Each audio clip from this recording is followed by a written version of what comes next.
thanks for stopping by our channel today. My name is Russ. What we're going to be talking about today is the song Glory by Shane Barnard off of his Rocks Won't Cry album. As you can probably tell by the sound of my voice, I'm actually a little bit under the weather still. That's why we're actually late on getting this video up. But we wanted to go ahead and put it up for everybody. As you can see, we're actually in standard tuning today, and we are capoed on the 2nd fret. And this is what is actually called a cut capo. What that does is it leaves the low E string open, and as well as the B and the high E string, while compressing the remaining strings.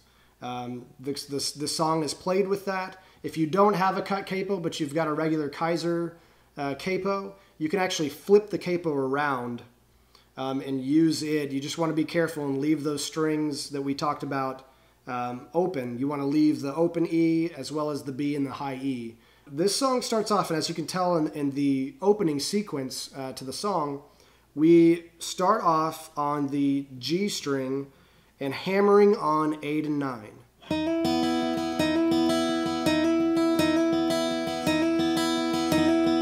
So you just might want to get used to kind of that little fluid segment there. What he does at one point is he will back off, same string, back off all the way to the 4th fret. You don't want to stop the playing, you just want to kind of drag it all the way back to the 4th fret. And then after that part, come up, and then on the D string, you're hammering 6, 7, off to the harmonics on the 12th fret. So I'll play that real slow so everybody can just kind of see this.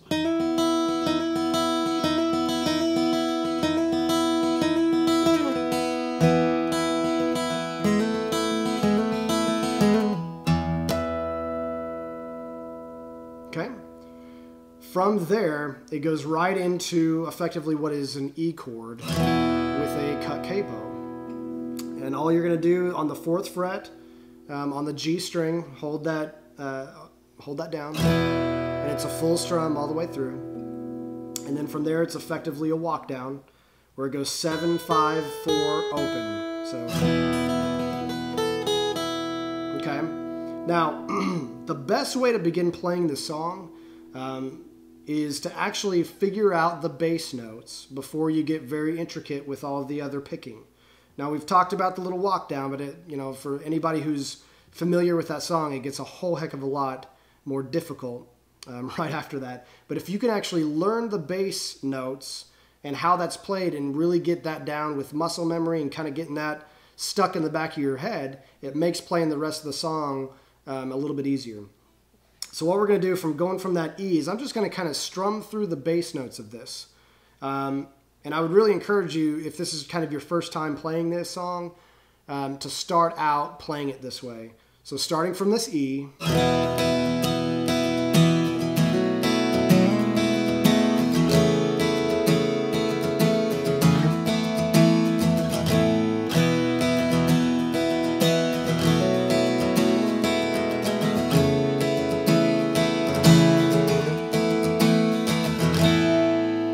so you can see, going from that E, just drop a string, same fret on that 4th fret, slide it to 6, drop a string, go back to 4, slide to 7, and go to 5, the 5th fret, which is effectively, that becomes an A chord. So one more time.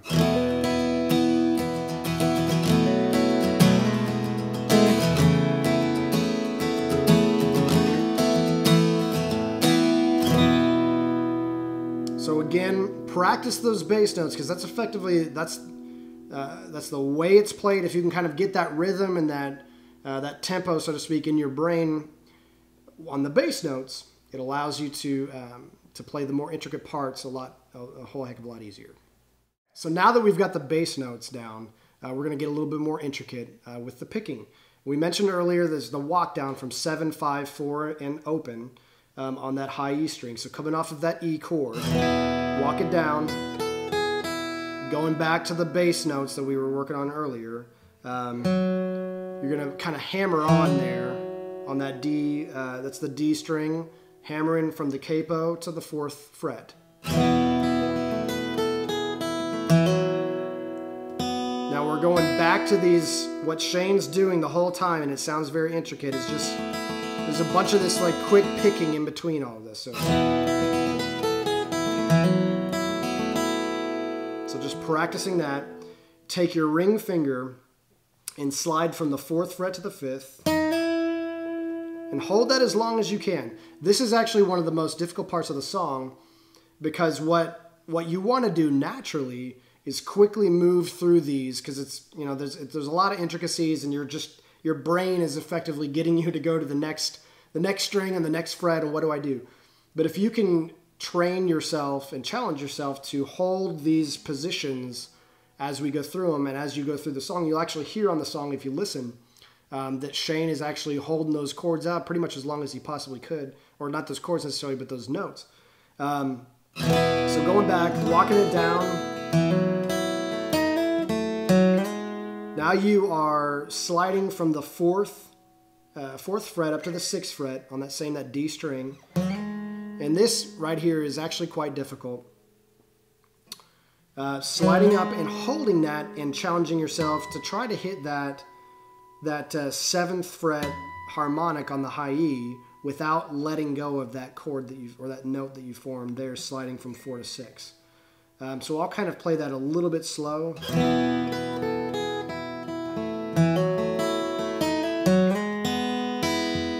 I didn't hit the harmonic, but that harmonic there, holding that out as much as you can before you then come down to that A string 4th fret, walking it up to 7, and then forming your A chord.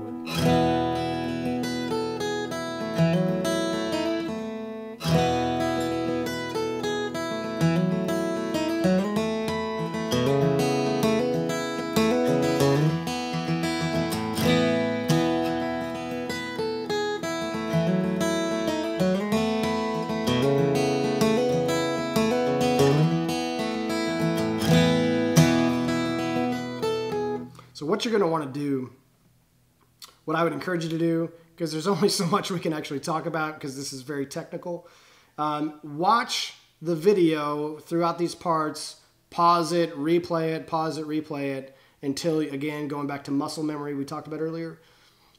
This song is all about muscle memory because it's very, very fast in forming these different notes and forming these different chords. And eventually you'll get to figure out how that song is played, and you'll be able to play it. So the chorus of the song goes E, F sharp minor, A, B. Very, very simple.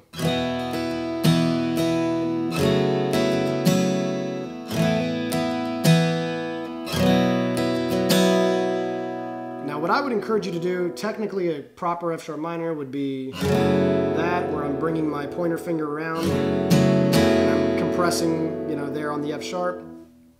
You don't necessarily have to do that. Just mute the E string, and you can play just with these two on. So.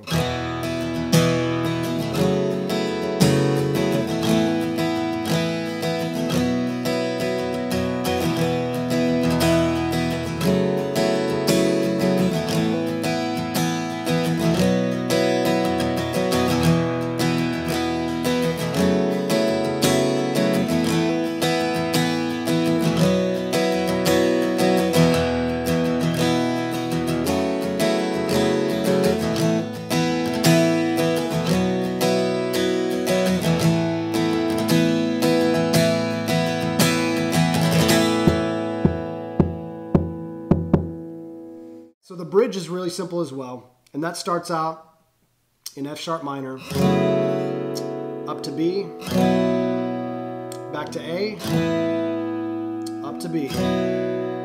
Those are the chords you play on that part. So it'll come in.